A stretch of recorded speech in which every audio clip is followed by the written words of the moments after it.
আমার আমি মোহাম্মদ খুরশিদ আলম নিষ্পাঙ্গা ছাগলিয়া ফেনী মানব সেবা অধিদপ্তর থেকে বলছি। আমার ভাইদেরকে, আমার ভক্তদেরকে, সবাইকে আমি বলি যে ভাই ভাইয়ের সম্পর্ক বিচ্ছিন্ন করিও না।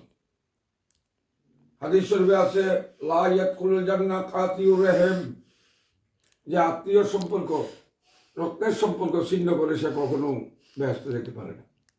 ইবাদত করে কী লাভ, নামাজ পড়ে কী লাভ, রোজা থাকি কী লাভ, আমার মাথায় আসে না। আজকে দেখেন, সে পাকিস্তানকে আমরা দৌড়াইছি, যে পাকিস্তানকে আমরা বিতাড়িত করেছি। আজকে এমন বিপদ মুহূর্তে পাকিস্তান আমাদের দিকে সাহায্য নিয়ে জাহাজ নিয়ে আগায় আসছে, পেঁয়াজ রসুন বিভিন্ন মাল টাল দিয়ে আজকে পাকিস্তান আমাদেরকে সাহায্য করতেছে।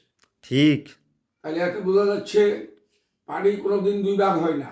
ঠিক আছে, রক্ত সম্পর্ক দুই ভাগ হয় না ইনশাল্লাহ ঠিক আছে। যদিও কেউ পানিকে মাঝখান দুই ভাগ করতে হয়, মাঝখান দিয়ে আইল দিয়া যদি পানিকে দুই ভাগ করা যায়, কিন্তু আবার পরক্ষণে ওই আইল ওই বান ভাঙ্গি আবার দুইটা পুকুর একাত্র হয়ে যায়। সুবহানাল্লাহ, ঠিক কিনা?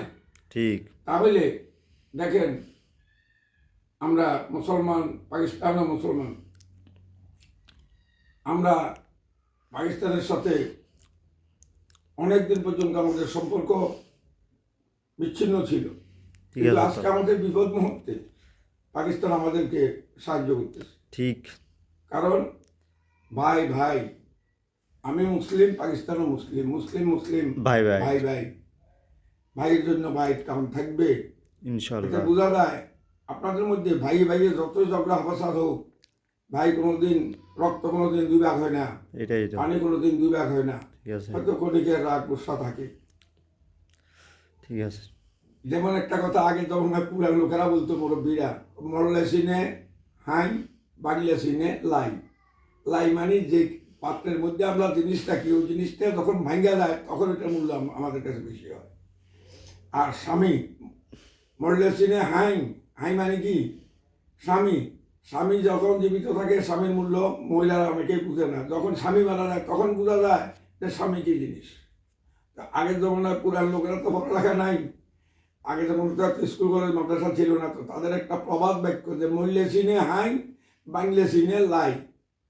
তো পাকিস্তানকে দৌড়াইয়া আমরা এখন চিনতেছি, এখন বুঝতেছি আমরা নিজেদের কত ক্ষতি সাধন করেছি, কত ক্ষতি আমরা করেছি।